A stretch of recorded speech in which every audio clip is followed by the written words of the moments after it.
Tonight, as the world quiets and your body begins to settle, let us explore something beautiful together. Human connection, not as a distant concept, but as something woven into the very fabric of your being, something your cells remember, your nervous system craves, and your heart has always known. You were never meant to be alone. This is not a wish or a hope. It is biology. It is evolution. It is written in every neuron of your social brain. So let your body find a comfortable position. Let your breath begin to slow. And let these gentle facts about connection carry you toward rest. You belong here. Your brain has a dedicated region for recognizing faces. It is called the fusiform face area, a small patch of neural tissue, exquisitely tuned to one task: the identification of human faces. From the moment you were born, your brain was already searching, looking for eyes, for mouths, for the familiar patterns that mean someone is here. This region develops before you can speak, before you can walk, before you understand what a face even means. Your brain knew to look for others before you knew anything at all. Imagine your brain as a lighthouse, its beam constantly sweeping the horizon, searching for the faces of those who might care for you. Perhaps you can feel that ancient searching settle now, knowing that you have been found, you have been seen, you are known. We are built to find each other. Newborns prefer faces to any other visual stimulus. In studies, babies just minutes old will turn toward face-like patterns more than toward equally complex images that do not resemble faces. This is not learned. It is innate.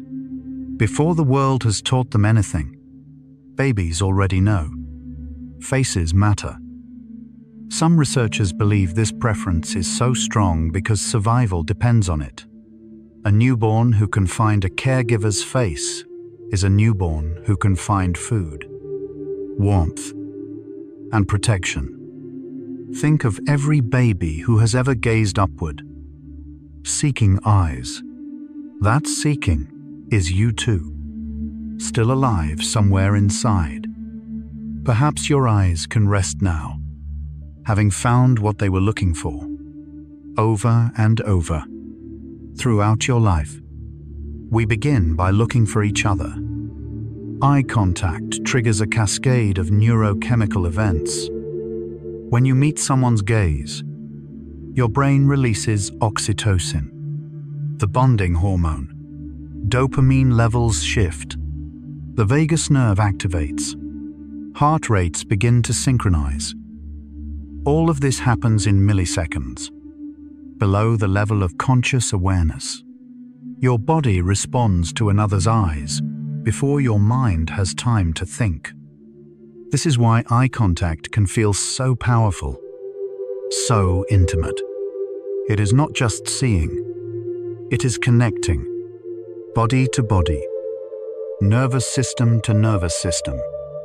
Imagine a thread of light connecting your eyes to the eyes of everyone who has ever truly seen you.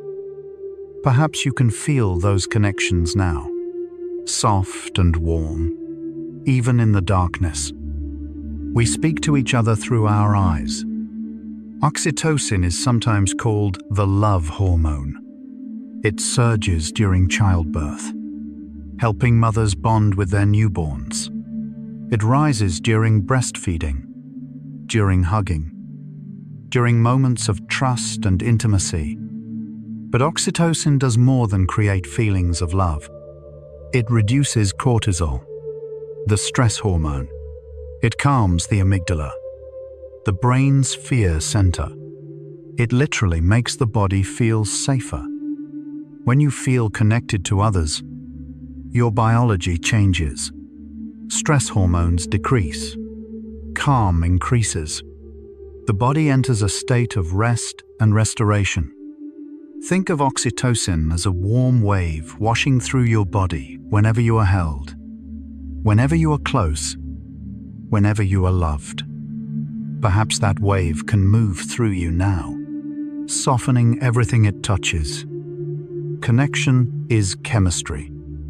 Skin-to-skin contact between parents and newborns regulates the baby's temperature, heart rate, and breathing. This practice, sometimes called kangaroo care, is now standard in neonatal units around the world. Premature babies who receive it gain weight faster, leave the hospital sooner, and have better developmental outcomes. The parent's body becomes a kind of external regulator for the infant, a living incubator that provides not just warmth, but also rhythm, presence, and love. Imagine two hearts beating close together, the larger one teaching the smaller one how to steady itself.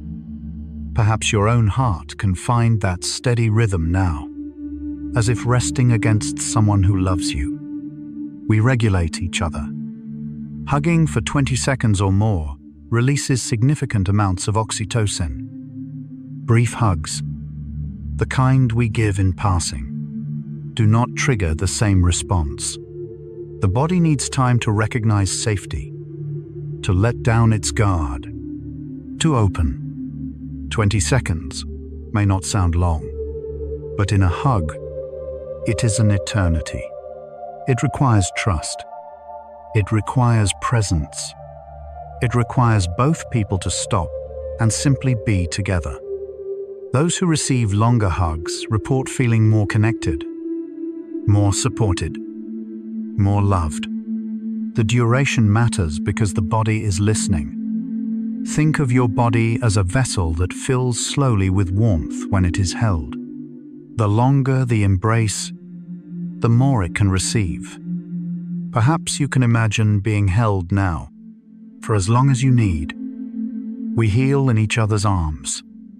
The vagus nerve connects your brain to most of your major organs. It runs from your brainstem through your face, throat, heart, lungs, and digestive system. It is the longest nerve in your body, and it carries signals of safety and connection.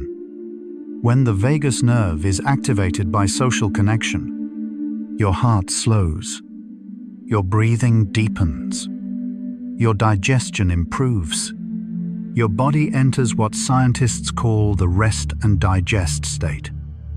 This is why a calm voice, a gentle touch, or a reassuring presence can make your whole body relax.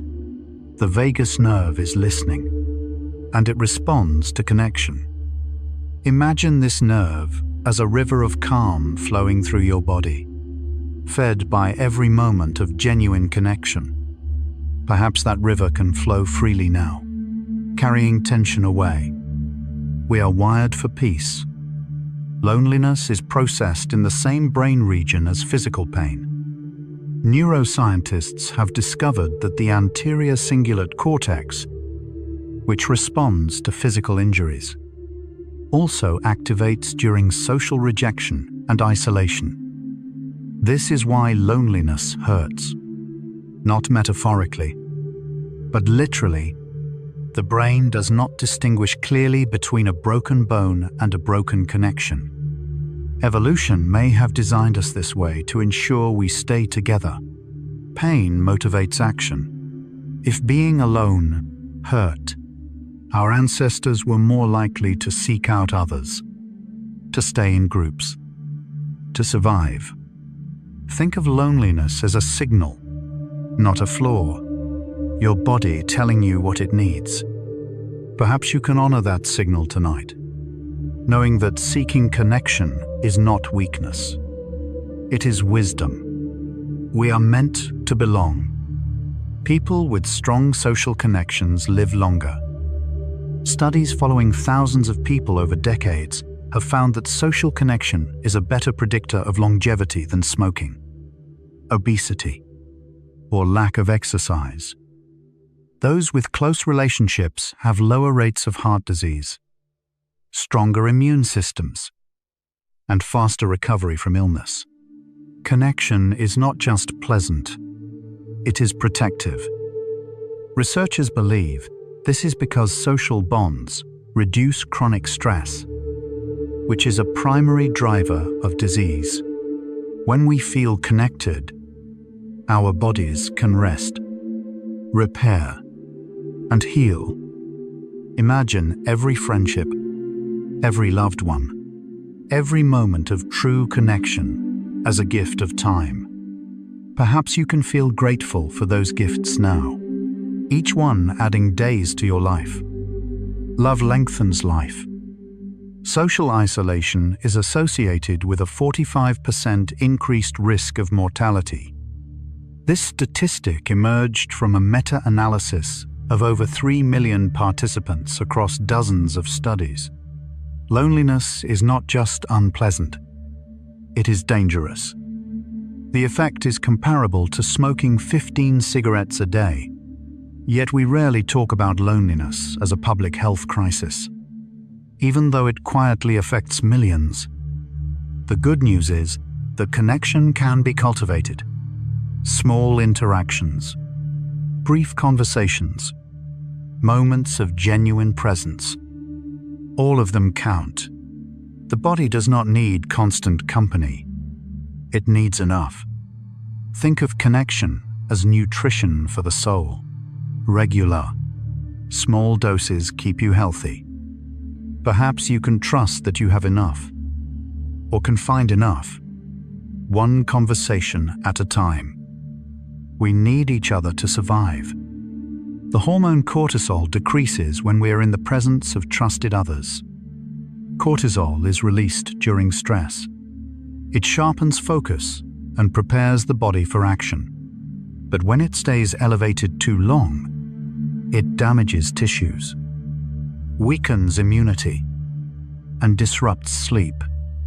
Simply being near someone you trust can lower cortisol levels. The body reads the presence of a safe other as a signal that the threat has passed, that it is okay to relax. This is why we feel calmer around certain people. Their presence is literally changing our chemistry. Imagine the people who make you feel safe. Let their faces appear in your mind. Your cortisol is dropping now, just by remembering them. Perhaps your body can release its held tension, trusting that you are not alone. Safety is a shared experience. Babies who receive consistent, responsive care develop healthier stress response systems. When a caregiver responds reliably to an infant's needs, the baby learns that distress will be met with comfort. This shapes the developing brain, creating neural pathways that support emotional regulation. Children who experience this kind of care tend to have lower baseline cortisol levels throughout their lives. They can handle stress more easily because their bodies learned early that help would come. This is called secure attachment, and its effects last a lifetime. Think of every moment of being soothed as a gift to your future self, a layer of resilience being built. Perhaps you can feel that resilience in yourself now. All the times you were held and comforted. Early love echoes forever. Touch activates pressure receptors under the skin that slow the heart. When someone touches you gently, nerve fibers called C-tactile afferents send signals directly to the brain's emotional centers. These signals say, "You are being cared for." The heart responds to these signals by slowing down. Blood pressure drops. The body shifts toward a calmer state. This is why a hand on your shoulder, a stroke of your hair, or a gentle back rub can feel so deeply soothing. Your physiology is responding to the ancient language of touch. Imagine every caring touch you have ever received, layered one upon another like soft blankets. Perhaps your heart can slow now, remembering what it feels like to be touched with love. Touch speaks directly to the heart. Mirror neurons fire both when we perform an action and when we see someone else perform it. Discovered in the 1990s, these neurons suggest that our brains are built for imitation and empathy. When you watch someone smile, the same neurons fire as if you were smiling yourself. This may be the neural basis of empathy, our ability to feel what others feel, to understand their experience from the inside. Mirror neurons mean that we are constantly, unconsciously, resonating with those around us. Their joy becomes our joy. Their calm becomes our calm. Think of your brain as a mirror, reflecting the emotional states of everyone you encounter. Perhaps you can reflect calm now, to yourself and to the world. We feel together. Emotional contagion is the automatic transfer of emotions between people. Within milliseconds of seeing someone's facial expression, your own face begins to mirror it, often without your awareness. This mimicry then triggers the corresponding emotion in you. This is why yawns are contagious, why laughter spreads, why being around anxious people can make you anxious. We catch emotions from each other, like we catch colds. The good news is that positive emotions are contagious too. Calm spreads, joy spreads, peace spreads. Imagine a room full of calm people, their serenity flowing outward like ripples in a pond.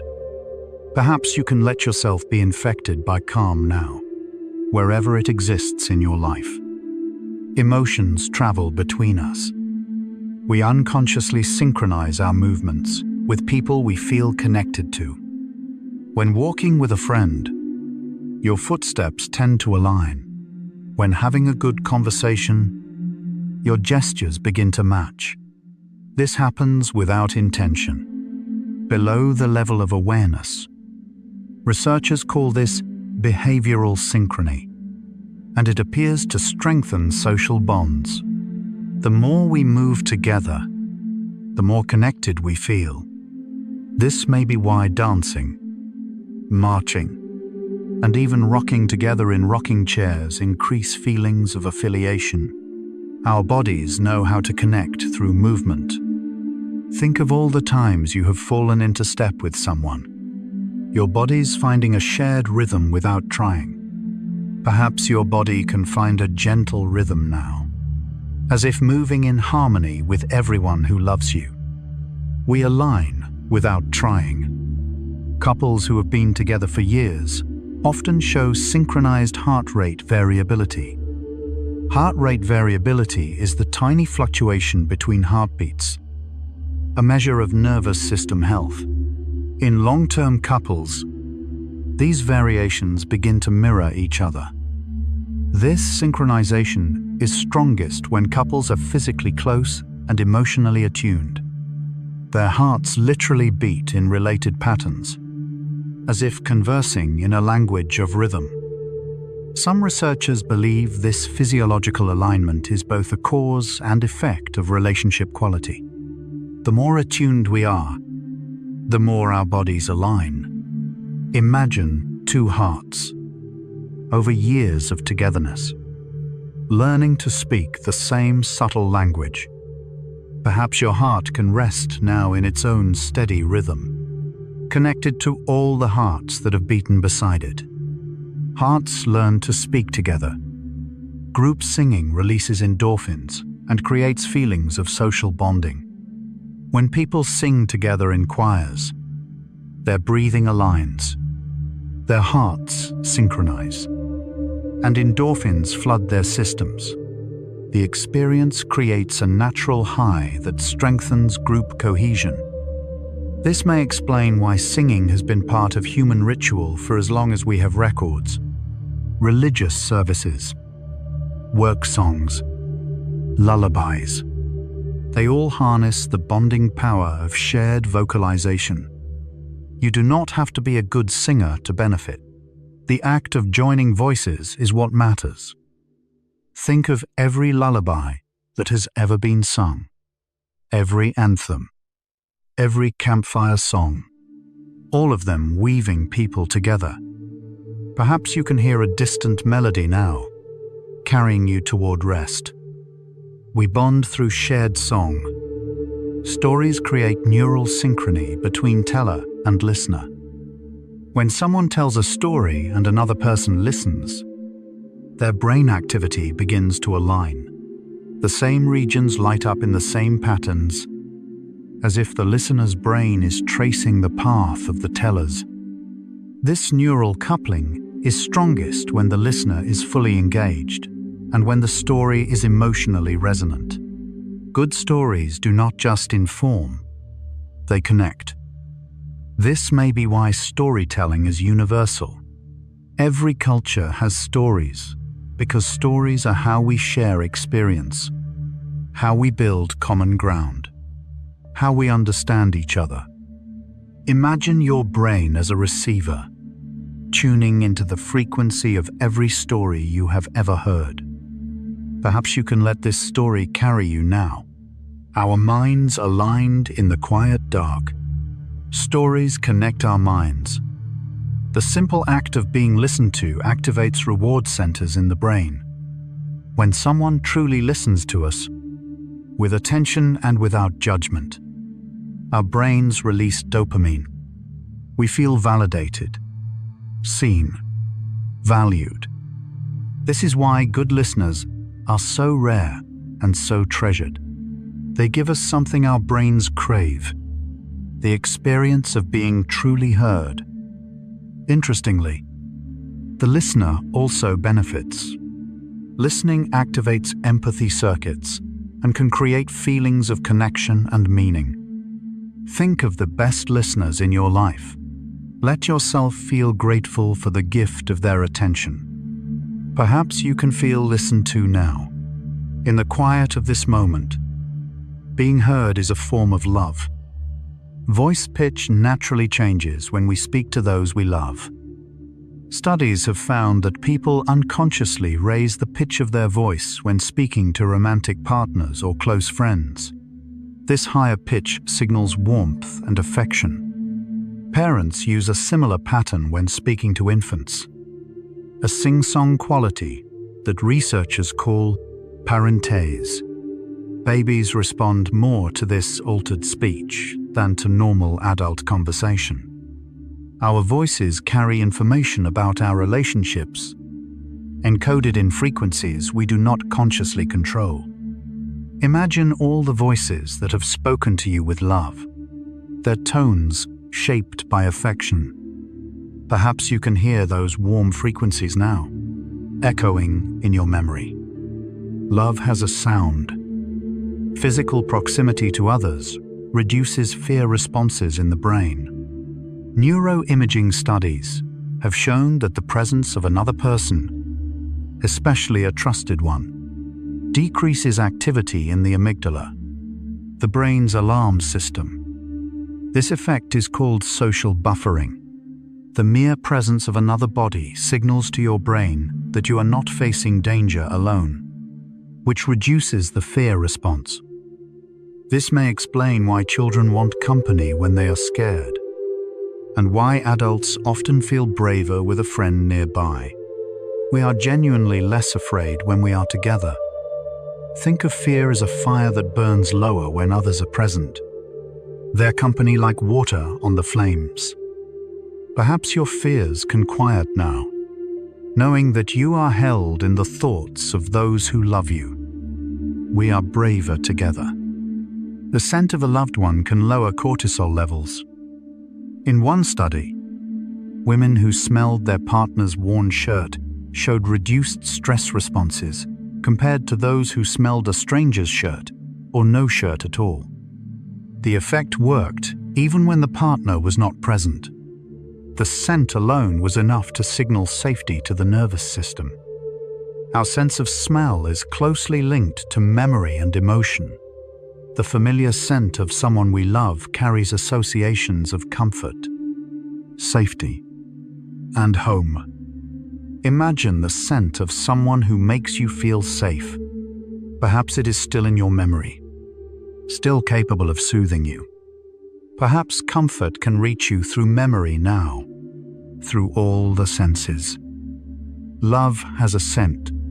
Physical warmth and social warmth share neural pathways. Studies have found that holding a warm cup of coffee makes people rate others as more friendly and trustworthy.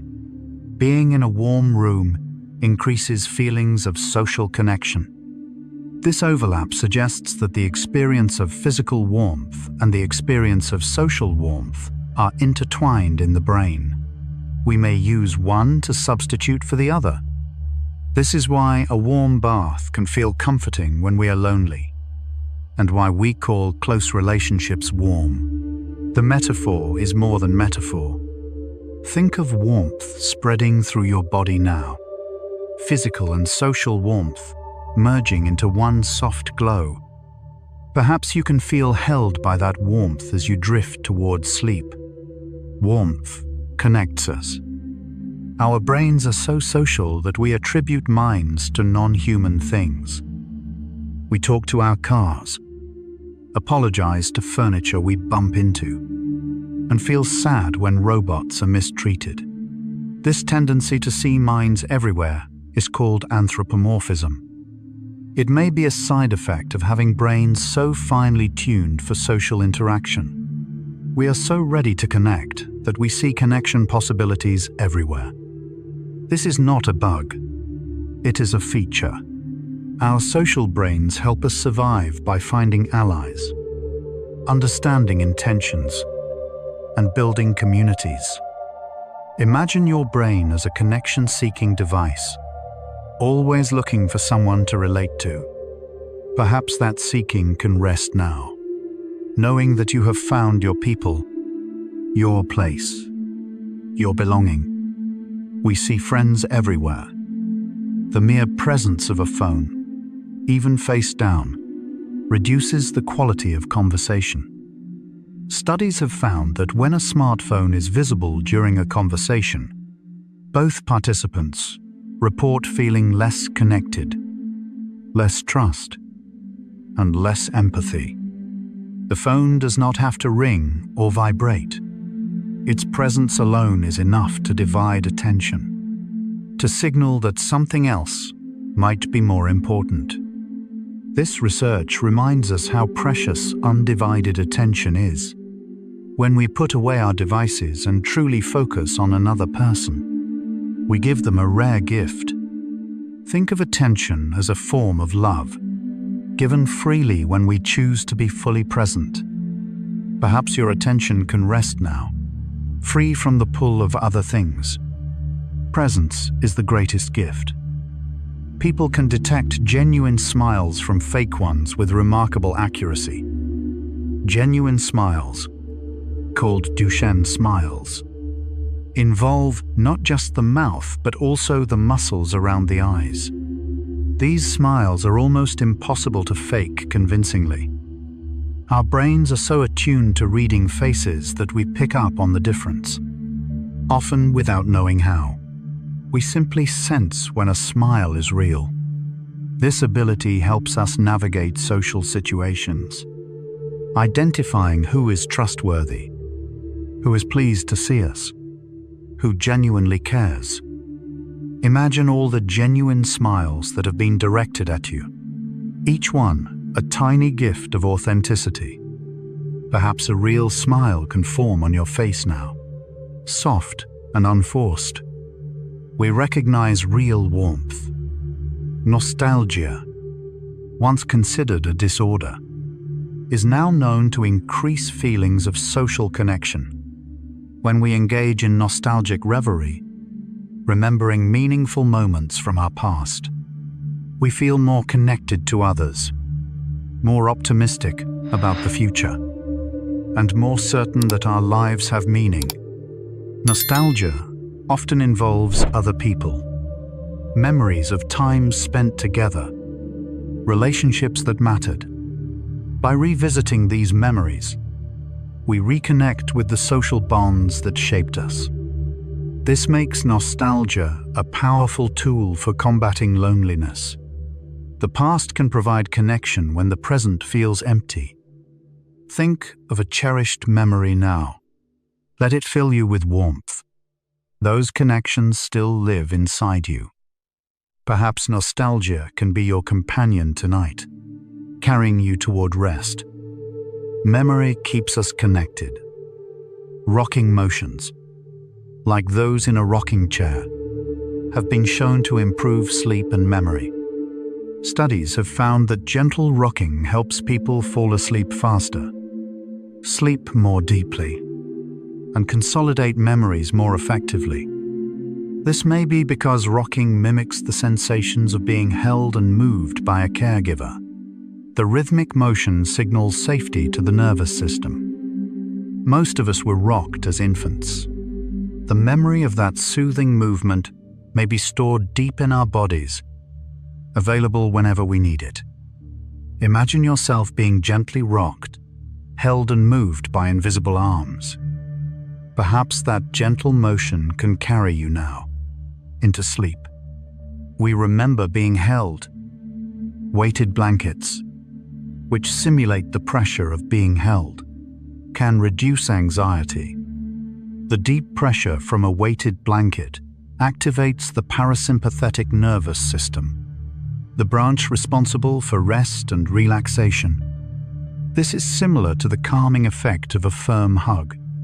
The pressure tells the body it is contained, safe, held. People with anxiety, insomnia, and sensory processing differences often report significant benefits from weighted blankets. The body responds to the simulation of embrace. Think of any covering you have now, even a light sheet, as a form of holding. Perhaps you can feel that gentle weight as comfort, as containment, as care. We crave the feeling of being held. The amygdala, the brain's fear center, is calmed by the presence of attachment figures. In neuroimaging studies, people shown threatening images while holding a partner's hand show reduced amygdala activation compared to when alone. The partner's hand does not change the threat, but it changes how the brain processes the threat. Safety is not just about circumstances. It is about company. This is why we reach for each other in scary movies, during turbulence, in moments of uncertainty. Our nervous systems know that togetherness reduces fear. Imagine a hand reaching out to you in the darkness, steady and familiar. Perhaps your amygdala can quiet now, held by all the hands that have ever steadied you. Company calms fear. People who feel socially connected have stronger immune responses. Research has shown that loneliness is associated with increased inflammation and reduced immune function. Those with strong social ties get sick less often and recover faster. The mechanism may involve stress hormones. Chronic loneliness keeps cortisol elevated, which suppresses immune function. Connection reduces cortisol, allowing the immune system to function optimally. Your relationships are literally helping your body fight off illness. Every coffee with a friend, every phone call, every genuine conversation is a form of preventive medicine. Think of connection as armor, protecting your body from harm. Perhaps you can feel that protection now, built from every relationship you have ever nurtured. Relationships strengthen our bodies. The feeling of being understood activates the brain's reward system. When someone accurately perceives and reflects back our emotional state, we experience a rush of pleasure. The brain treats being understood as a reward, similar to food or money. This is why empathic responses feel so good. It is not just nice to be understood. It is neurologically rewarding. We are wired to seek understanding, to look for mirrors who can reflect us back to ourselves. Imagine the relief of being truly seen, truly known, truly understood. That relief is a form of nourishment. Perhaps you can feel understood now, by someone somewhere, or by yourself. Being understood is deeply satisfying. Intimate conversation follows predictable patterns of disclosure. Researchers have found that closeness develops through reciprocal self-disclosure. I share something, you share something, and gradually we go deeper. This dance of vulnerability and response builds trust. Each revelation that is met with acceptance increases the sense of safety. Intimacy cannot be rushed. It requires time, attention, and the willingness to take small risks. Think of your closest relationships. They were built one conversation at a time, one shared truth at a time. Perhaps you can appreciate the slow construction of intimacy. Brick by brick, word by word. Closeness is built gradually. Children who are read to regularly show better social and emotional development. The practice of reading together does more than build vocabulary. It teaches emotional recognition, perspective taking, and the rhythms of social interaction. But perhaps most importantly, it provides dedicated time of focused attention. A child being read to is being held by a voice, contained by a story, connected to a caregiver. These moments become templates for what connection feels like. Think of being read to as a child, if you were, or think of any time someone focused their attention entirely on you. Perhaps you can let yourself be held by this voice now, carried by these words. Stories wrap us in connection. The tone of voice matters more than the words themselves. Researchers have found that when tone and content conflict, listeners trust the tone. If someone says "I am fine" in a voice that quivers with pain, we believe the voice. This is because tone is harder to fake. It carries emotional truth that words can obscure. Our brains are exquisitely tuned to the music of speech, reading safety or threat, love or indifference, in frequencies beneath the meaning of words. Imagine all the tones of voice that have soothed you, all the vocal colors of care. Perhaps these words can reach you in that caring tone now, gentle and sincere. The voice carries the heart. Humans can recognize thousands of distinct facial expressions. Our faces have more muscles devoted to expression than any other species. We can communicate nuances of emotion that words cannot capture. This expressive capacity evolved because it was useful. Faces that could signal intentions clearly helped early humans cooperate, avoid conflict, and build alliances. Every micro-expression, every subtle shift of the eyebrow or mouth carries information. We are constantly broadcasting and receiving emotional data. Think of your face as a display, constantly telling those around you what you feel. Perhaps your face can soften now, releasing any expressions of worry or strain. We speak through our faces. Laughter between friends strengthens their bond. Studies show that pairs who laugh together report feeling closer afterward. The shared experience of humor creates a kind of shorthand, an inside understanding. Laughter also releases endorphins and reduces stress hormones.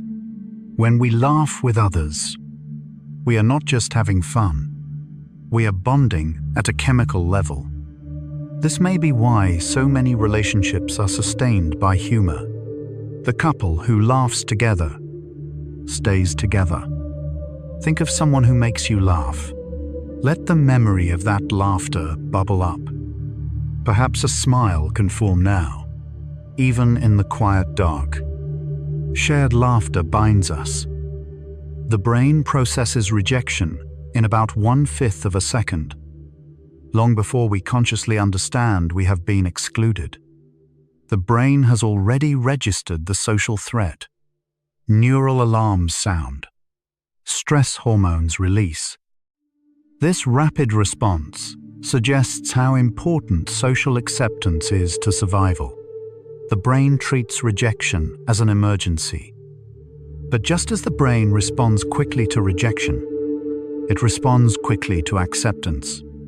A warm smile, an inclusive gesture, a word of welcome, all trigger rapid, calming. Imagine all the moments of acceptance you have experienced, each one a signal to your brain that you belong. Perhaps you can feel accepted now, welcomed into rest. Our brains crave belonging. Children who play together develop better social skills than those who play alone. Play is practice for social life. Through play, children learn negotiation, cooperation, empathy, and conflict resolution. The bumps and scrapes of playground interaction are training for the complex social world they will navigate as adults. This is why play is not frivolous. It is serious work, building the capacities that will allow children to form relationships, collaborate with others, and thrive in community. Think of play as preparation for love, each game a lesson in how to be with others. Perhaps you can remember the freedom of play, the easy connection of childhood. We learn love through play. The quality of our relationships is a better predictor of happiness than income, fame, or achievement. The Harvard study of adult development, one of the longest studies of human well-being, followed participants for over 80 years. Its central finding is clear. Good relationships keep us happier and healthier. Money, status, and accomplishment matter far less than the depth and quality of our connections. This is both humbling and reassuring. The things that truly matter are not things at all, but bonds. Think of your relationships as your true wealth, each one more valuable than anything money can buy. Perhaps gratitude can fill you now for the riches you already possess. Relationships are our greatest treasure. People who volunteer regularly report higher levels of happiness and life satisfaction. Helping others activates the brain's reward centers. It provides a sense of purpose and meaning. It connects us to community. The benefits of volunteering extend to physical health as well. Volunteers have lower blood pressure, stronger immune function, and longer lives. It seems that giving is as good for the giver as for the receiver, perhaps better. Think of times you have helped someone. Let yourself feel the warmth of that giving. Perhaps your heart can glow now with the memory of generosity.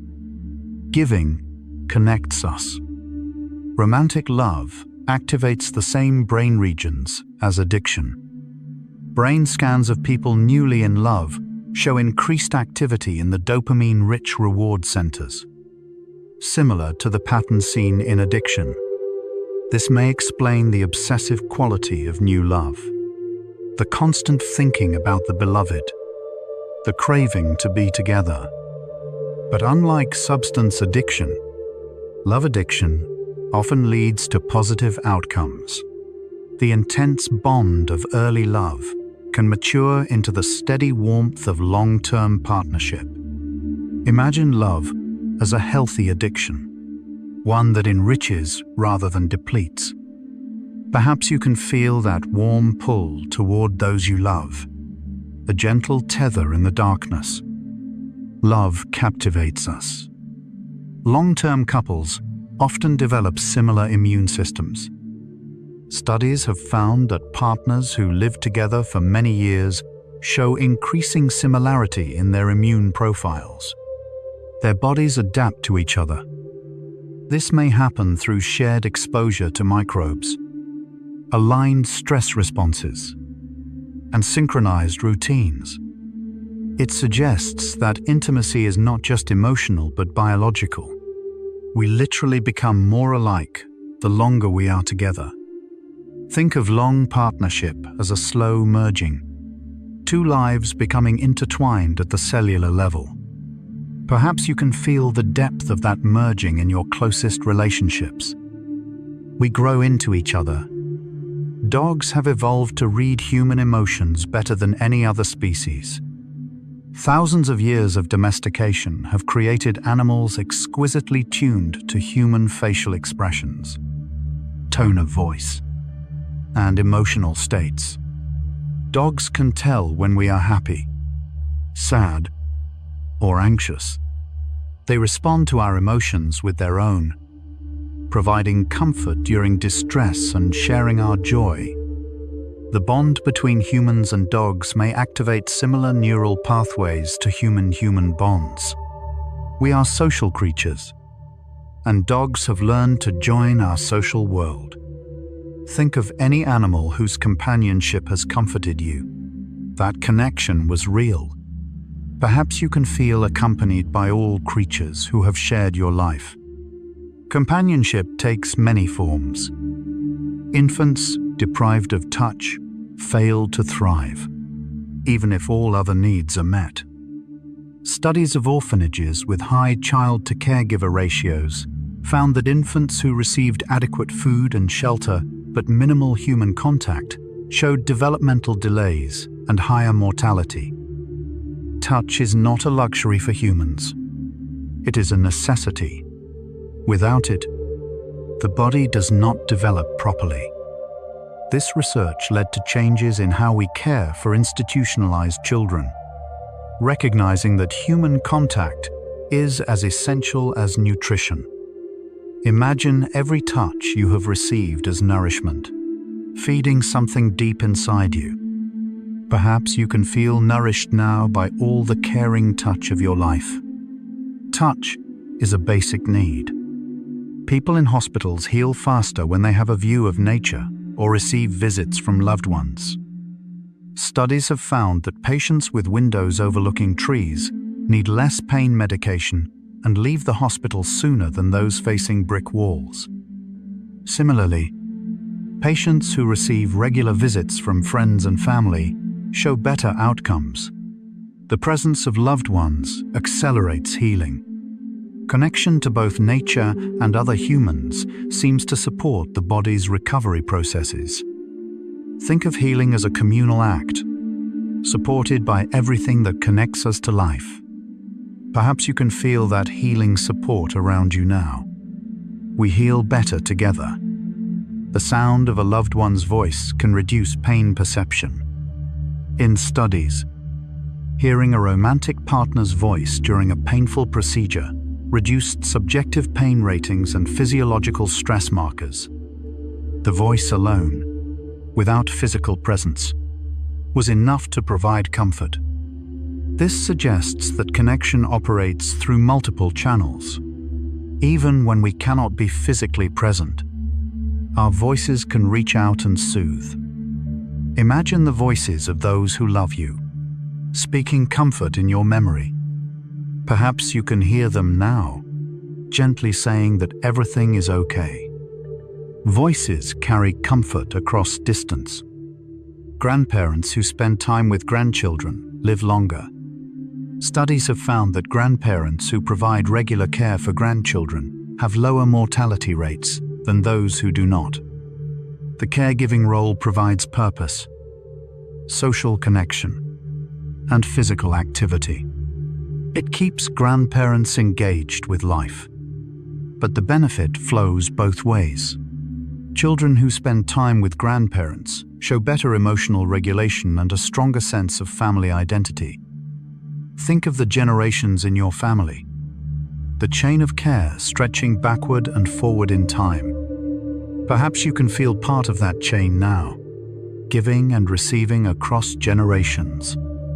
Caring for others extends our lives. The brain's social network overlaps with its default mode network.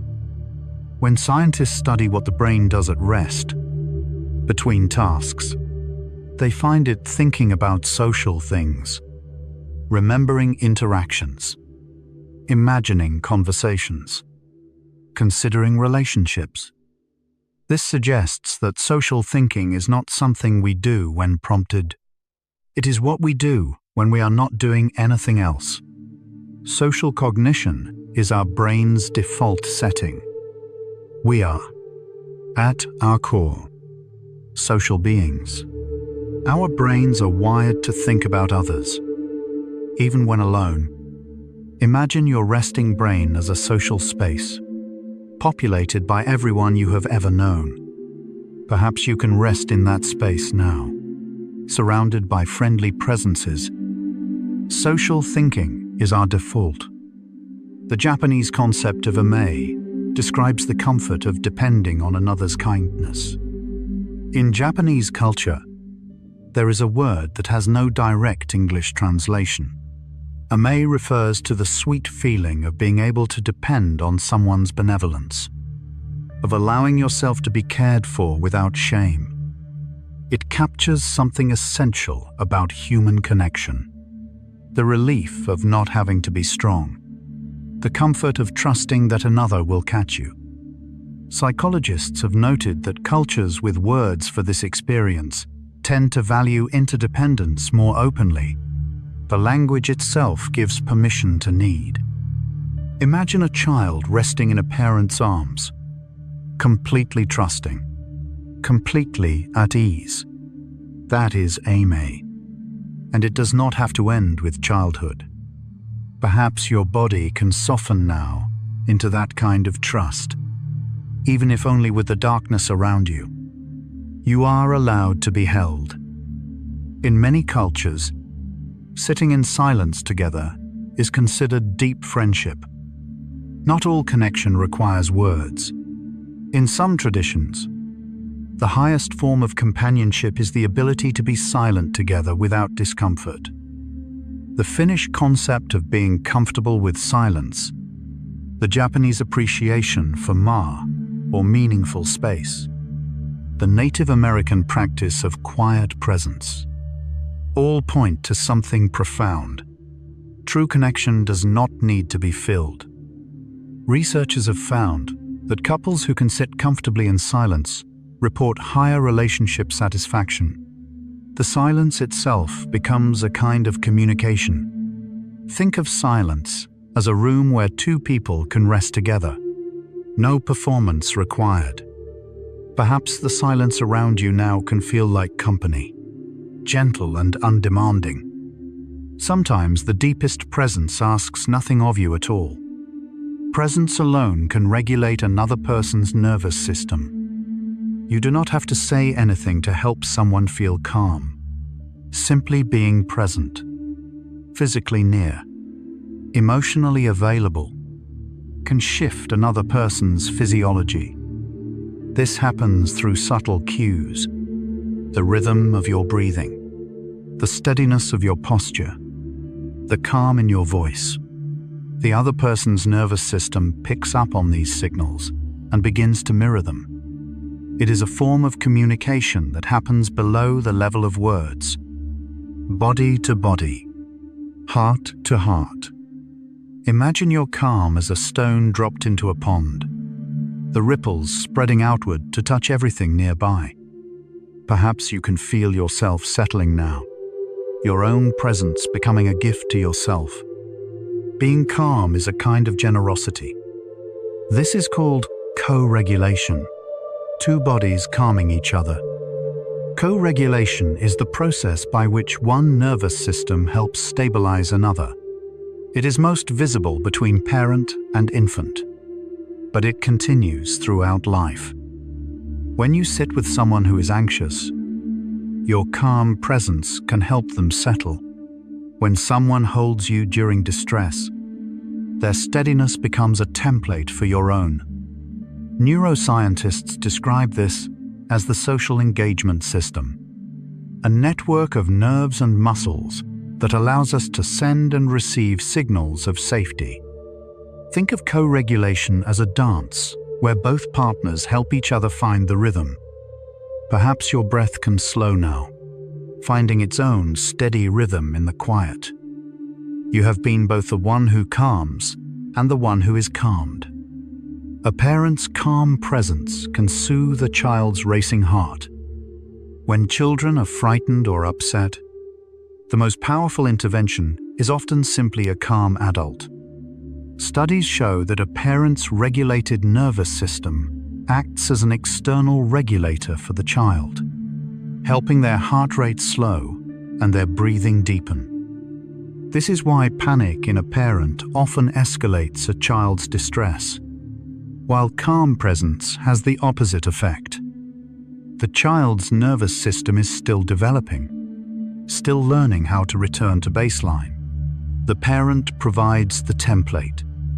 Imagine a small boat in rough waters, finding shelter in the harbor of a larger vessel. Perhaps you can remember someone whose presence once steadied you, and feel gratitude for that gift. We teach each other calm. Pets provide a similar co-regulatory effect for their owners. The calming effect of animals is well documented. Petting a dog or cat can lower blood pressure, reduce cortisol, and slow heart rate. But it works both ways. Animals also pick up on their owner's emotional state and can become anxious when their humans are stressed. The relationship is truly co-regulatory. Therapy animals are now used in hospitals, schools, and disaster zones, recognizing that the presence of a calm animal can help regulate human nervous systems. Think of a cat purring on your lap, or a dog resting its head on your feet. The warmth, the weight, the rhythm, all of it speaks to something ancient in us. Perhaps you can feel that kind of simple companionship now, even in its absence. Comfort takes many forms. Dog owners have lower rates of heart disease. Multiple studies have found that owning a dog is associated with better cardiovascular health. Dog owners have lower blood pressure, lower cholesterol, and reduced risk of heart attack. Some of this may be due to the increased physical activity that comes with walking a dog, but researchers believe the social and emotional benefits play a significant role as well. The unconditional acceptance of a pet, the routine of care, the companionship, all of these contribute to a healthier heart in more ways than one. Imagine a heart that beats a little easier because it has something to love. Perhaps your own heart can soften now, recognizing all the sources of love in your life. Connection nourishes the heart. Petting a dog releases oxytocin in both the human and the dog. When you stroke a dog, both your brain and the dog's brain release oxytocin. This mutual release strengthens the bond between species, creating a feedback loop of affection. Researchers have found that dogs who gaze at their owners for longer periods show higher oxytocin levels, and their owners do too. The gaze itself is a kind of conversation. This suggests that the human-animal bond is not one-sided. The dog is not just receiving, it is giving as well. Think of every time you have looked into an animal's eyes and felt seen. That recognition was real, and it was reciprocal. Perhaps your eyes can rest now, softening behind closed lids. Love crosses the boundaries of species. Even watching videos of cute animals can lower stress hormones. You do not need to be in the physical presence of an animal to benefit. Studies have shown that watching videos of puppies, kittens, or other cute animals can reduce cortisol and increase positive emotions. This effect may be related to the activation of caregiving instincts. When we see something small and vulnerable, our brains shift into a nurturing mode that is incompatible with high stress. It is a gentle reminder that comfort can come from unexpected sources, even through a screen. Imagine a video of a kitten sleeping, its tiny chest rising and falling. Even the memory might soften something in you. Perhaps a smile can form now, gentle and private. Softness is everywhere if you look for it. Laughter shared with others is 30 times more likely than laughing alone. Laughter is fundamentally social. Research shows that people laugh far more frequently when in the company of others than when alone, about 30 times more. This suggests that laughter is not just a response to humor, but a form of social bonding. It signals safety, builds connection, and reinforces group cohesion. When you laugh with someone, you are saying without words, "I am with you. We are together in this moment." Think of the last time you laughed so hard your eyes watered. Chances are, someone was with you. Perhaps the memory of shared laughter can bring a gentle warmth now. Joy is multiplied when it is shared. Social laughter releases endorphins across entire groups simultaneously. When a group laughs together, each person's brain releases endorphins, the body's natural feel-good chemicals. This happens simultaneously, creating a shared physiological experience. Researchers believe this synchronized endorphin release strengthens group bonds. It creates a collective feeling of well-being that reinforces the value of being together. It may explain why comedy shows, funny movies, and humorous conversations feel so satisfying in groups. The laughter itself becomes a form of connection. Imagine a room full of people, all their brains releasing the same chemistry of joy at the same moment. Perhaps your face can relax now, the muscles around your mouth softening. We are built to share in each other's joy.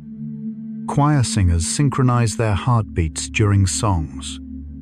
When people sing together in a choir, their heart rates begin to align. The shared breathing patterns required by the music create a physiological synchrony among the singers. Studies have shown that this heart rate variability synchronization is strongest during slow, harmonious passages. The music literally brings hearts into rhythm. This may be one reason why group singing feels so powerful. It is not just the music. It is the physical joining of multiple bodies into one rhythm. Imagine a room of voices rising together, and beneath them, hearts beating as one. Perhaps your own heart can find a steady rhythm now, as if joining an invisible chorus. We are made to harmonize. Dancing together creates a sense of boundary dissolution. When people dance in groups, they often report a feeling of losing their individual boundaries, a sense of merging with the group. Anthropologists call this collective effervescence. Neuroimaging studies suggest that synchronized movement activates brain regions associated with self-other merging. The boundaries between individuals become temporarily blurred. This may explain the power of dance rituals across cultures, from religious ceremonies to nightclubs. Moving together creates a felt sense of unity. Think of a crowd swaying to the same music, all bodies moving as if guided by one invisible hand. Perhaps your body can sway gently now, even in stillness, remembering what it is to move with others. We dissolve into each other through rhythm. Group synchrony increases pain tolerance and social bonding.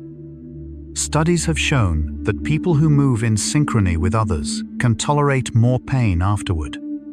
Rowing together, marching together, even tapping fingers in time, all increase pain thresholds. This effect is thought to be related to endorphin release triggered by synchronized movement. The shared rhythm creates shared chemistry. It also increases feelings of connection and cooperation. Teams that have moved together perform better on subsequent tasks requiring trust. Imagine the strength that comes from moving as one, the resilience that builds when bodies align. Perhaps you can feel strength in your own body now, inherited from every group that has ever included you. Together, we can bear more. This is why rituals and ceremonies have existed in every human culture. Every known human society has developed rituals, repeated, synchronized actions performed together, from weddings to funerals, from harvest festivals to religious services. Rituals bind communities. Anthropologists believe that rituals evolved precisely because of their bonding effects. The shared movement, the shared attention, the shared emotion, all strengthen the fabric of the group. Rituals do not have to be grand, even small. Repeated moments of connection, a family dinner, a bedtime story, a morning greeting, serve the same function. Think of the rituals in your own life, the small patterns that connect you to others. Perhaps this moment can become a kind of ritual too, a returning to stillness, a choosing of rest. We are creatures of meaningful repetition. Sharing a meal together activates ancient bonding circuits. Eating together is one of the oldest human rituals. It activates brain regions associated with reward, trust, and social bonding. Researchers have found that people who eat together report feeling closer afterward. The shared act of nourishing the body creates a sense of mutual care. This may be because, for our ancestors, sharing food was an act of trust. To eat with someone was to be vulnerable with them, to depend on their goodwill. Imagine all the meals you have shared, all the tables you have sat around. Each one was a moment of connection. Perhaps you can feel nourished now, not by food, but by the memory of being fed. Breaking bread is an ancient form of love. The word companion comes from Latin meaning one who shares bread. The etymology is revealing. Com means together, and panis means bread. A companion, literally, is someone with whom you share bread. This linguistic root captures something essential about friendship. It is not about grand gestures, but about the simple, repeated act of being present together through the ordinary moments of life. Every meal shared, every cup of coffee, every snack passed back and forth. These are the building blocks of companionship. Think of your closest companions. How many meals have you shared? How much bread has passed between you? Perhaps gratitude can rise for all those who have sat with you, eaten with you, lived alongside you. Companionship is built in small bites. Breaking bread together lowers psychological barriers. Negotiators and diplomats have long known that sharing a meal can soften even the most difficult conversations. There is something about eating together that reduces defensiveness. Researchers have confirmed this intuition. People who share food are more likely to reach agreement, more willing to cooperate, more trusting of each other. The shared vulnerability of eating, the mutual nourishment, the time spent together, all contribute to lowered guards. Imagine a difficult conversation held over an empty table, compared to one held over a shared meal. The food itself becomes a bridge. Perhaps you can release any defensiveness now, softening as if in the presence of a friend. Nourishment opens us. Hospitals have found that patients heal faster with regular visitors. Studies in hospital settings have consistently shown that patients who receive regular visits from friends and family recover more quickly. They have shorter hospital stays, fewer complications, and better outcomes. The visitors do not need to do anything medical. Simply being present, offering conversation and company, makes a measurable difference. This effect is so well established that many hospitals now encourage visitor access as part of standard care. Imagine a hospital room brightened by a familiar face, a hand to hold, a voice to listen to. That presence is medicine. Perhaps you can feel the healing power of connection in your own life. All the time someone's presence helped you through. We heal each other by showing up. Social support after trauma predicts recovery better than the severity of the event. When researchers study trauma recovery, they find a surprising pattern. The severity of the traumatic event matters less than the quality of support received afterward. People who have strong social support after trauma are significantly more likely to recover fully. Those who are isolated often struggle, regardless of how severe the initial event was.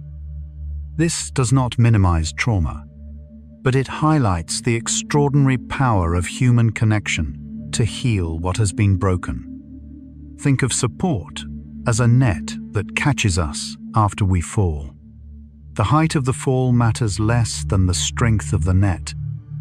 Perhaps you can trust that net now, woven from all the people who would catch you if you fell. We are each other's recovery. Talking about pain with a trusted person reduces its intensity. When you name your pain to someone who listens, something shifts.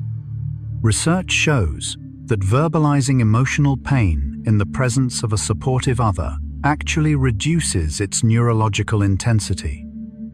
This effect is called affect labeling, simply putting feelings into words and having those words received. Changes how the brain processes the emotion. It is not about advice or solutions. It is about witnessing. The listener does not have to fix anything. They just have to be there. Imagine a weight shared, how it becomes lighter when carried by two. Perhaps you can let any weight you carry rest for a moment, knowing it does not have to be held alone. Being heard is a form of healing. Naming an emotion to someone who listens helps regulate that emotion. When you tell someone I feel anxious or I feel sad, and they receive that without judgment, your brain's emotional response decreases. The amygdala, the brain's alarm system, becomes less active. This is why talking to a good friend can feel so relieving, even if nothing changes about the situation. The naming and the witnessing together create regulation. It requires both parts, the naming and the trusted presence to receive it. Think of emotions as guests who want to be acknowledged. When you name them to another, they can settle down. Perhaps you can acknowledge your own emotions now, whatever they may be, with the same gentleness. Feeling felt is deeply calming. This is why therapy works. Words shared become burdens lifted. At its heart, therapy is a structured form of being heard. A trained professional creates conditions of safety and attention in which difficult things can be spoken. Research shows that across all types of therapy, the quality of the relationship between therapist and client is the strongest predictor of success. The specific techniques matter less than the connection. It suggests that healing happens in relationship. The words are the vehicle, but the presence is the medicine. Imagine a room where you are allowed to say anything, and it is received with care. That room exists in many forms. Perhaps you can carry the knowledge that such places exist, that help is possible. Words shared in safety have power. Support groups show remarkable healing power across conditions. People recovering from addiction, grief, illness, and trauma often find extraordinary benefit in support groups. Being with others who understand creates a unique form of healing. The power of shared experience cannot be replicated by professionals alone. There is something about Me Too that opens doors. Research consistently shows that support group participation improves outcomes, sometimes dramatically. The connection itself is therapeutic. Think of sitting in a circle of people who truly understand what you have been through. No explanation needed, just presence. Perhaps you can feel the comfort of being understood, even by those who are not present. We heal in community. We are, it seems, each other's medicine. All of the research points in the same direction. Human connection is not a luxury, not a nice addition to health. It is foundational. The presence of others regulates our nervous systems, heals our wounds, lengthens our lives. We are built for each other. This does not mean connection is always easy or available, but it means that when we reach for each other, we are doing something deeply aligned with our nature. Imagine every hand you have held, every shoulder you have leaned on, every voice that has comforted you. Each was medicine. Perhaps you can rest in this knowledge now, that you are both patient and physician in the great healing of human connection. We belong to each other. The human brain is designed to think about others even when alone. When neuroscientists study the brain at rest, they find something remarkable. The default mode network, the brain regions that activate when we are not focused on external tasks, is largely devoted to social cognition. This means that when your mind wanders, it naturally drifts toward thinking about relationships, about other people, about social situations. Even when physically alone, your brain continues to process the social world. You are never truly isolated in your thoughts. Imagine your mind as a room where the people you love are always welcome, even when they are not present. Perhaps you can let your thoughts drift now toward those who matter to you, allowing their memory to keep you company. We carry each other in our minds. Thinking about loved ones activates the same brain regions as being with them. When you remember someone you love, or imagine being with them, your brain responds as if they were actually present. The same neural networks light up. This is called mental simulation. Your brain does not fully distinguish between a vivid memory of connection and the experience itself. It means that love transcends physical presence. The connection you feel when you think of someone is, neurologically, quite real. Think of someone who makes you feel safe. Let their image form in your mind. Your brain is responding to them now. Perhaps warmth can spread through you, as if they were here. Love is not limited by distance. This is why memories of connection can be deeply comforting. When you recall a moment of being held, being understood, being loved, your body responds. Oxytocin can release. Muscles can relax. The heart can slow. Memories of connection are not just mental. They are physical experiences stored in the body. When you access them, you access the comfort they contain. This is why looking at photos, reading old letters, or simply remembering can bring such relief during difficult times. Imagine a library of warm moments inside you, each one available to revisit whenever you need. Perhaps you can open one now, letting it wrap around you like a familiar blanket. Memory is a form of presence. Even imagining a supportive presence can reduce anxiety. Researchers have found that simply imagining a supportive figure, a loved one, a mentor, even an idealized image of comfort, can reduce physiological signs of anxiety. The imagination is powerful. When you picture someone who cares about you, your nervous system responds as if receiving actual support. This technique is used in therapy. Clients are guided to imagine supportive figures during moments of distress, and it helps. Think of someone, real or imagined, who would want you to feel at peace right now.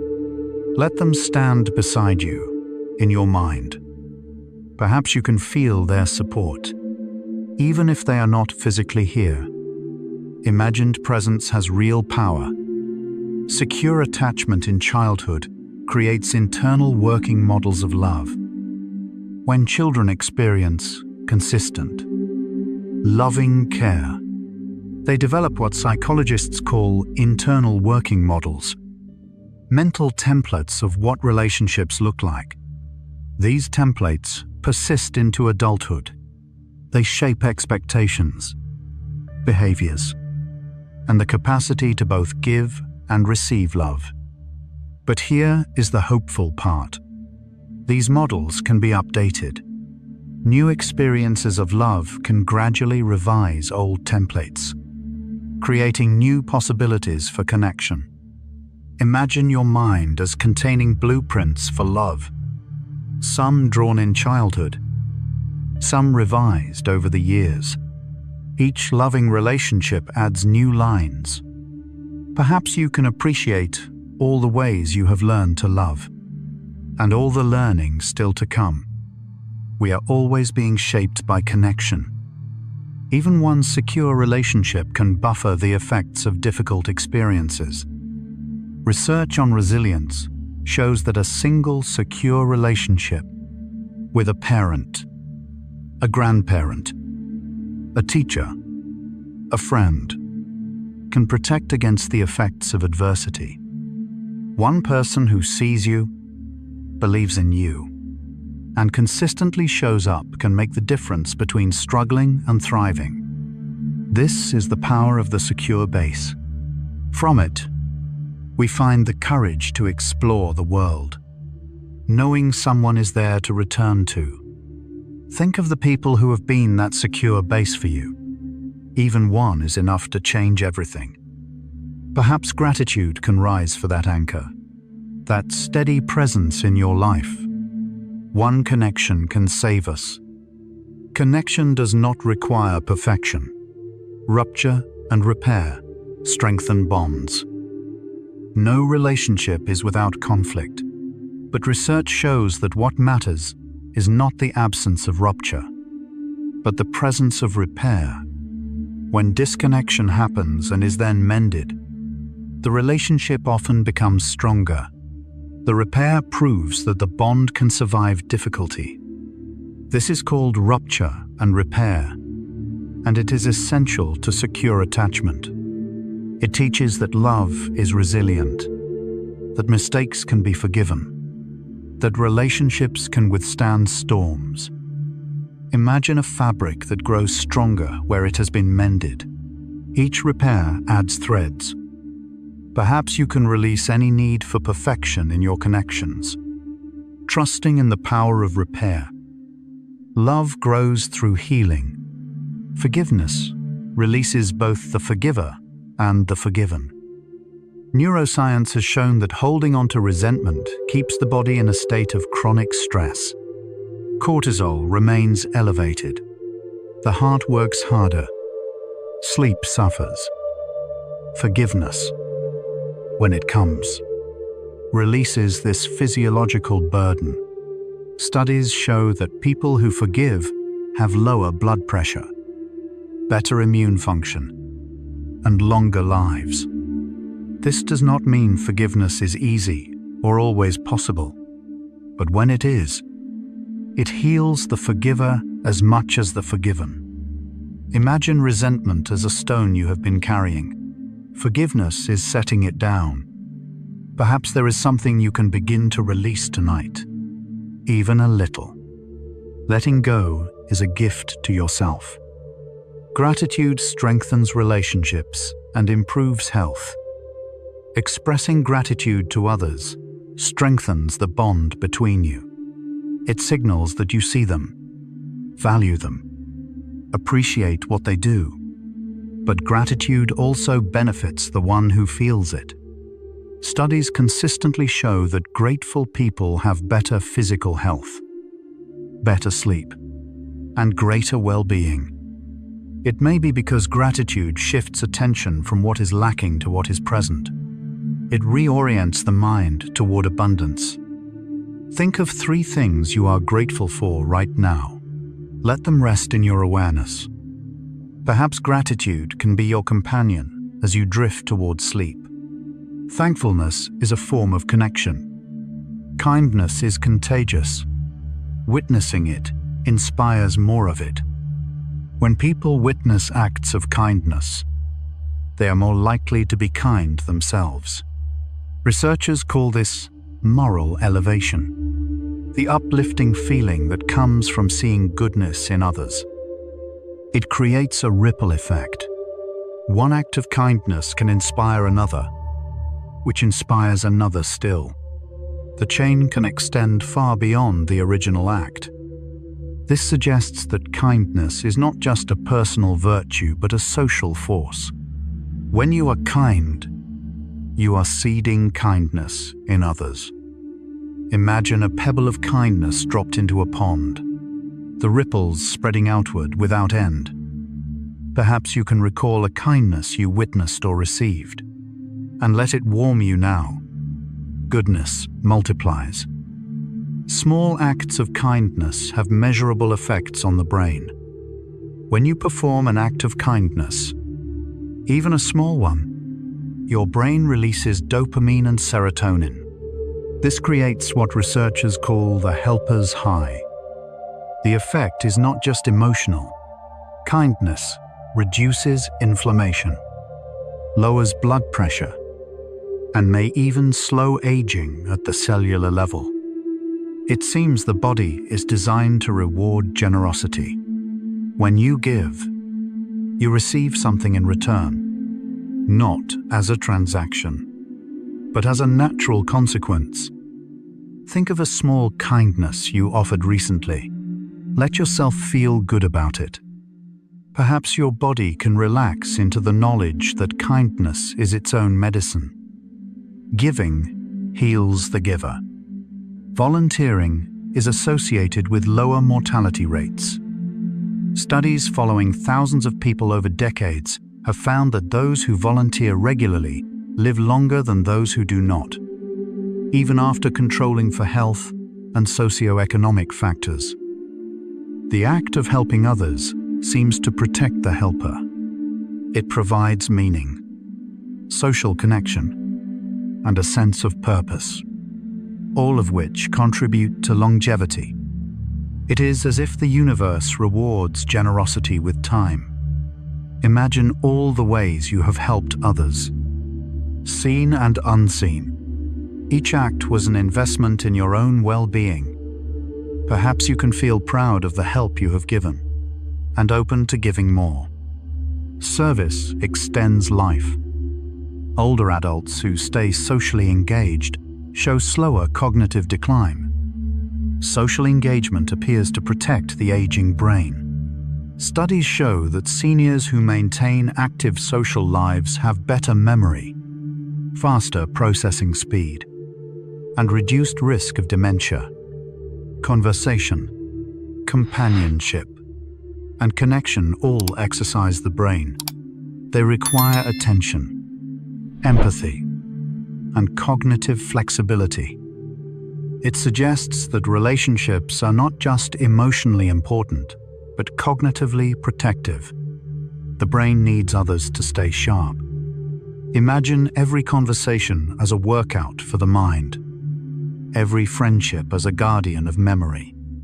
Perhaps you can appreciate the connections in your life as gifts to your future self. Relationships preserve us.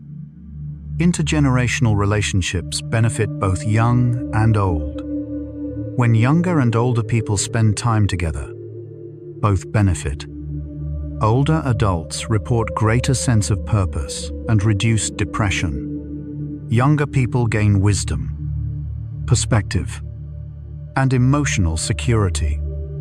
Programs that bring generations together in schools, communities, and families show consistent positive effects on both groups. It is as if each generation has something the other needs, and the exchange enriches both. Think of the older people who have shaped you, and the younger ones you may be shaping.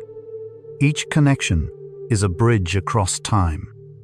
Perhaps you can feel part of that great chain, receiving and passing on the gifts of connection. We inherit each other's wisdom. Legacy, the sense that you will matter to those who come after, brings peace. Researchers studying well-being in later life have found that a sense of legacy, the belief that one's life has meaning that will extend beyond death, is associated with greater peace and acceptance. Legacy can take many forms: children, creative works, contributions to community, or simply the impact of how you have treated others. Knowing that something of you will continue provides a kind of comfort, a sense that the story does not end. Imagine the ripples of your life extending forward, touching people you may never meet. Perhaps you can rest in the knowledge that you have already left marks of love on the world. You will be remembered. Love letters and messages from loved ones can be returned to for comfort. Physical tokens of love, letters, cards, texts saved on phones, become anchors of connection. People return to them during difficult times, finding comfort in the tangible evidence of being loved. The words do not change, but they continue to give. Each reading reactivates the feeling of being cared for. It is why people keep old letters, why they save voicemails, why photographs are treasured. These are not just objects. They are vessels of connection. Think of a message or letter that has comforted you. It is still there, still holding its love. Perhaps you can feel held by all the expressions of care you have received. Love leaves evidence. The warmth of connection can be felt in the body as actual warmth. Studies have shown that social connection and physical warmth share neural pathways. Holding a warm cup can make people feel more socially connected, and feeling loved can create sensations of physical warmth.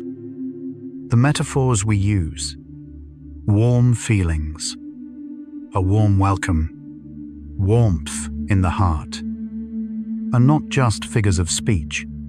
They reflect real neurobiology. Connection literally warms us from the inside. Imagine warmth spreading through your body now, from your heart outward, as if being held by invisible arms.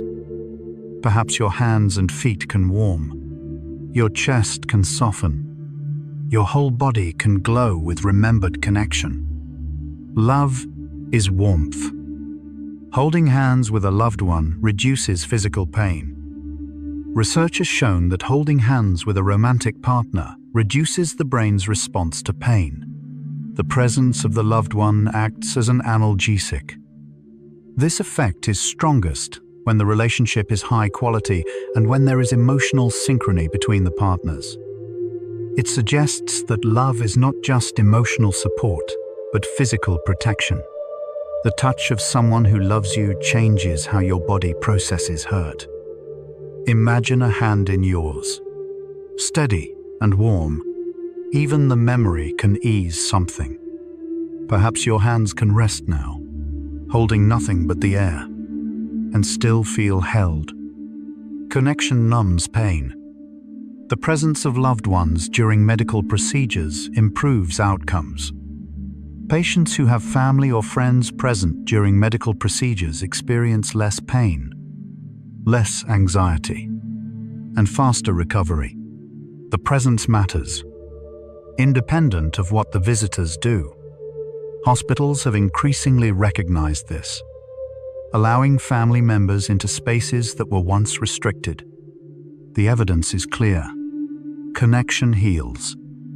It is as if the body knows it is not alone, and that knowledge changes everything. Imagine facing something difficult with someone beside you, versus facing it alone. The difference is not just psychological, it is physical. Perhaps you can feel supported now, even if no one is physically present. We are braver together. At the end of life, what people regret most is not spending more time with loved ones. Studies of people in hospice care consistently find the same regret at the top of the list. Not spending enough time with the people who mattered most. Not career achievements. Not possessions. Not adventures. But relationships. The connections we make are what we value most when we look back. This is a gentle invitation to prioritize what matters. Time with loved ones is never wasted. Think of the people who matter most to you. Let their faces appear in your mind. Perhaps you can resolve, softly, to give them more of your time and presence. Love is the only thing that matters in the end. Saying "I love you" releases oxytocin in both the speaker and the listener. The words themselves have power. When you say "I love you," your brain releases oxytocin. When the other person hears it, their brain does the same. It is a chemical exchange wrapped in language. The words are the vehicle. The oxytocin is the cargo. This is why verbal expressions of love matter. They are not just symbols. They are physiological events. Think of the last time you said "I love you," or heard it said to you. Your body was changed by those words. Perhaps you can say it silently now, to someone in your heart. The effect is still real. Words of love are medicine. Bedtime rituals with children create lasting neural associations of safety. When parents establish consistent bedtime routines, stories, songs, cuddles, they are building neural pathways in their children's brains that associate nighttime with safety and love. These associations can last a lifetime. Adults often find comfort in rituals that echo their childhood bedtimes, even decades later. It is a gift that keeps giving. The few minutes spent at bedtime become a lifetime of easier sleep. Imagine a child drifting off to sleep, surrounded by the familiar rhythms of a bedtime ritual. That child still lives somewhere inside you. Perhaps you can return to that feeling now, letting the night wrap around you like a familiar lullaby. We learn to sleep in love. Even in sleep, the brain processes social information. Sleep is not a disconnection from the social world. The sleeping brain continues to process social information, consolidating memories of interactions. solving social problems, and preparing for future connections. Dreams often feature the people in our lives. The relationships that occupy us during the day continue to be worked on at night. It is as if the brain uses sleep to tend the garden of connection, pruning and nurturing while we rest. Imagine your sleeping brain gently working on your relationships, even now as you drift off. Perhaps you can trust this process, letting your mind do its quiet social work. Even in sleep, we are connected. Sleeping beside a trusted person improves sleep quality. Despite the potential for disturbance, research shows that many people sleep better beside a trusted partner. The presence of another body signals safety to the nervous system. This effect depends on the quality of the relationship. Sleeping beside someone you trust and feel secure with promotes deeper, more restorative sleep. It is another example of co-regulation. Even in unconsciousness, we calm each other. Imagine the comfort of sleeping beside someone who loves you, the rhythm of their breathing, a lullaby. Perhaps you can feel that sense of safety now, even if you sleep alone tonight. We are safer together. You are connected to every person who has ever loved you, and every person you have ever loved. Connection is not limited by time or space. The neural pathways formed by love persist. The memories remain. The influence continues.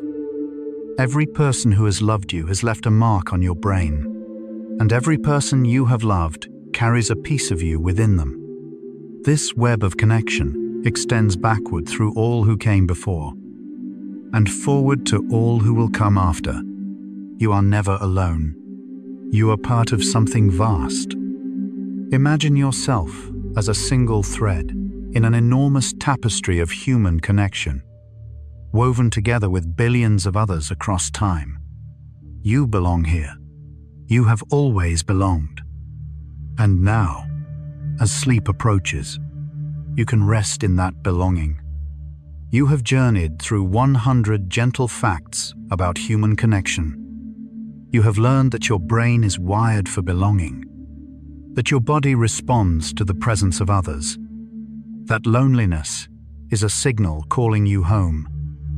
You have discovered that eye contact triggers cascades of trust, that synchrony emerges naturally between connected beings, that a single secure relationship can change everything. You have explored how presence heals, how silence can be intimate, how simply being with another person regulates the nervous system in ways words cannot. And now, as you drift towards sleep, perhaps you can feel the truth of it all settling into your body. You were never meant to be alone. Belonging is woven into your very biology. Every cell in your body knows the value of connection. Every neural pathway has been shaped by the people in your life. Every heartbeat carries the rhythm of those who have loved you. And somewhere, right now, someone is thinking of you. Someone carries you in their mind, just as you carry them in yours. The connections you have made do not end when you close your eyes. They continue, held in the fabric of your being, woven into the story of your life. So let your body soften now. Let your breath deepen. Let your mind quiet. You are held by everyone who has ever held you. You are loved by everyone who has ever loved you. And that love does not disappear when they are not present. It lives in you. It has become part of who you are. As sleep approaches, imagine yourself surrounded by an invisible circle of all the people who have ever cared about you. Parents, grandparents, friends, teachers, lovers, children, colleagues, strangers who showed you kindness They are all here, in some way. They are all part of this moment. And they all want the same thing for you right now. Rest. Deep. Peaceful. Restorative rest. So let yourself receive it. Let sleep come as a gift from all who love you. Let the night wrap around you like a warm embrace. You are connected. You are held. You belong. And now, you can sleep.